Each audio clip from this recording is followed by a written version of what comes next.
Hari ini saya sudah bersama dengan Mas Aji Shailendra Putra, salah satu karyawan yang bekerja di Kue Lumpur Bu Lili. Mungkin Mas Aji bisa memperkenalkan dirinya sekali lagi. Nama saya Aji Shailendra Putra. Saya selaku staf mempersiapkan bahan produksi. Kebetulan saya kerja di Bu Lili itu sudah sekitar 10 tahunan. Oh, Mas, mohon maaf, sekarang umur berapa? 22. Berarti kerja di tempat Bu Lili dari umur 12 tahun ya? Iya, SMP kira-kira. Oh, waktu SMP itu kerjaannya sama? Enggak sih, dulu waktu SMP itu kerjaannya masih ringan-ringan aja, kayak ya kan kita masih kecil ya, mungkin kerjaannya mungkin kayak ya bersih-bersih, nyapu, terus ngisikan air, cuci piring, hal yang kecil seperti itu sih.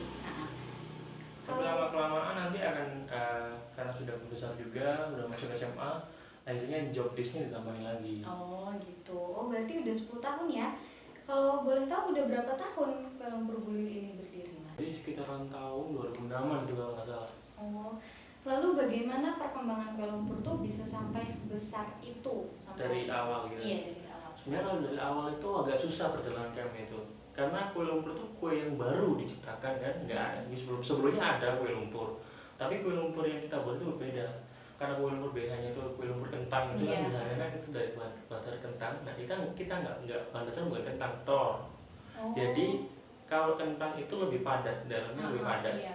Tapi kayak kue lumpur ini dalamnya itu lebih apa ya, melt in the mouth, kayak apa sih? Lebih lembut lah. Iya, lebih lembut dan juga padat. lumer di mulut gitu loh, karena bahan dasarnya itu telur dan tepung.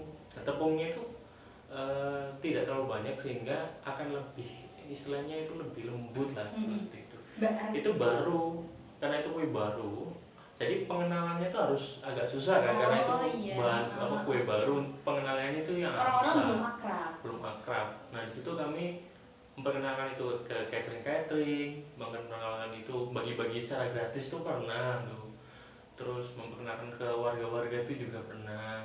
Terus naruh-naruh di tempat kue-kue olahan khas Cenderamata Sidoarjo itu, dan orang kenal, oh di Sidoarjo ada kue ini.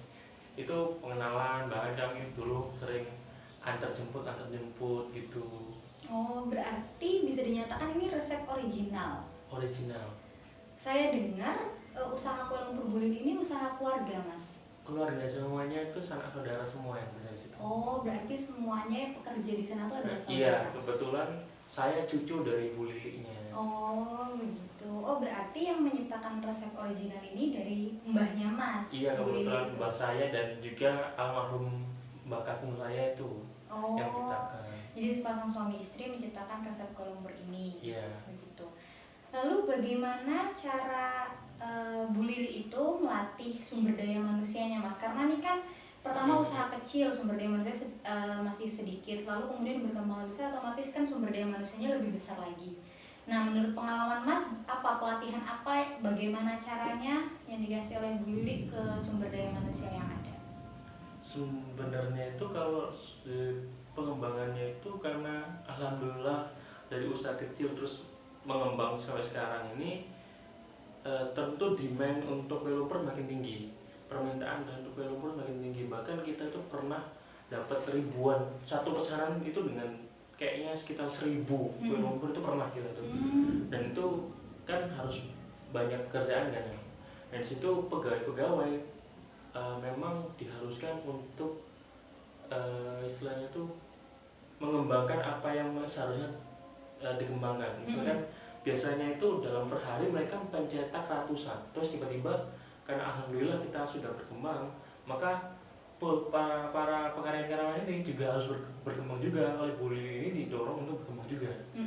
Saya terus paman-paman saya itu kan karena satu keluarga ya, mereka akhirnya itu harus berkembang, dimulai dari biasanya dulu itu masuknya itu agak jam 7-an, sekarang itu bisa masuk tuh subuh gitu udah masuk, udah mulai. Berarti salah satu caranya majukan waktu. Iya. Majukan waktu, terus bahan-bahannya juga dikalikan 2, karena makin banyak kan demandnya sekarang. kayak bahan-bahan tepung, telur dan lainnya itu akhirnya dikalikan dua. Oh, berarti untuk mengajari Bu Lili turun tangan langsung? Iya, saya dulu tuh waktu pertama kali belajar itu eh, nenek saya, Bu Lili itu langsung ngajarin kayak seperti ini ditimbang sekian kilo, tepung ditimbang sekian kilo, diikat seperti ini, ditaruh di tempat yang berbeda dengan gula, tepung, telur ditaruh di sini biar jadi nanti pengambilnya kayak gitu. Oh. Begitupun dengan para karya produsen kue lumpur, karena saya adalah pemersiap bahannya.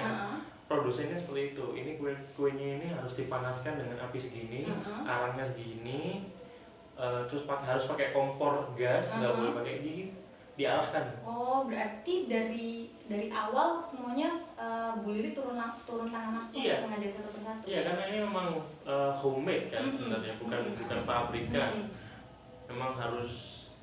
Memang kayaknya salah satu kenapa kita juga alhamdulillah harus karena ini homemade. Jadi memang olahan tangan. Berarti semua bahan yang dipakai itu manual, Mas? Nggak ada mesin kayak mesin pengaduk, mesin anu gitu nggak ada? Semua manual, dari penyortiran barang, pencampuran barang, hingga pencetakan semua manual. Bahkan packagingnya itu, membungkusnya itu juga pakai tangan juga. Bahkan untuk hitungan ribuan juga itu pakai tangan. Manual semua. Lalu kira-kira konflik apa sih yang sering terjadi di antara sumber daya manusia lainnya? Karena itu kan besar ya banyak orangnya.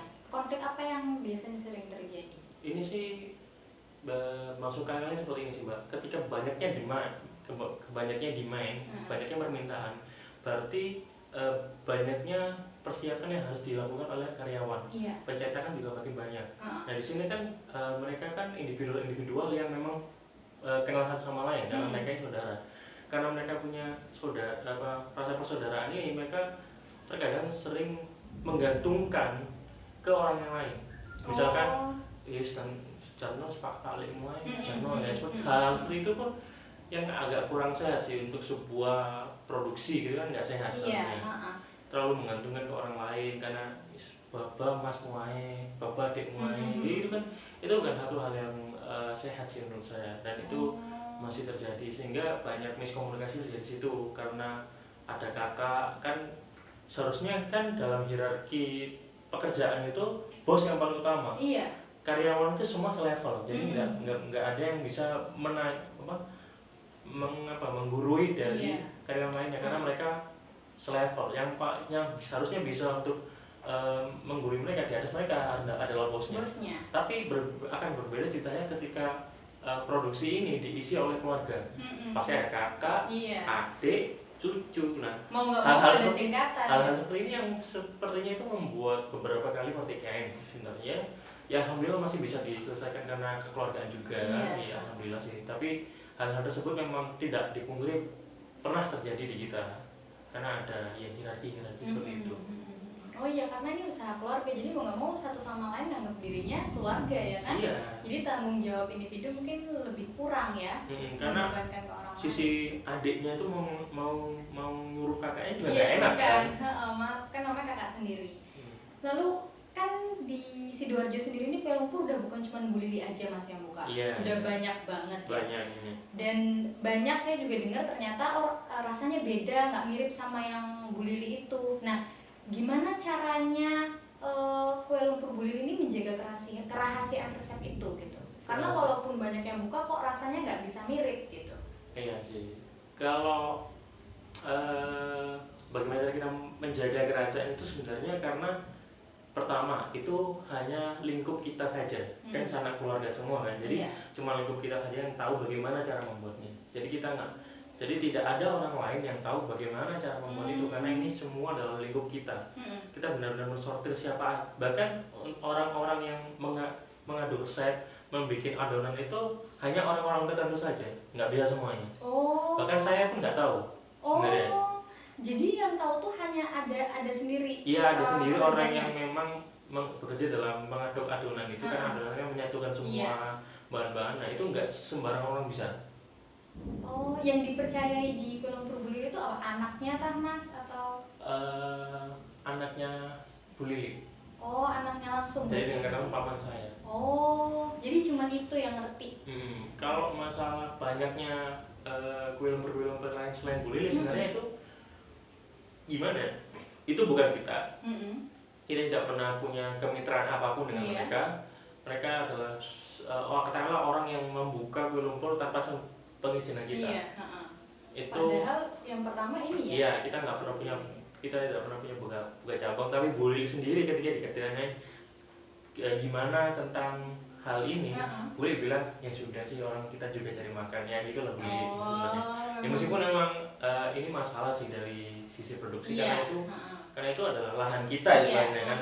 Tapi kata bos kayak gitu ya sudah. Udah diikutin aja. Terus kalau emang beda rasa, semua hampir semua beda rasa.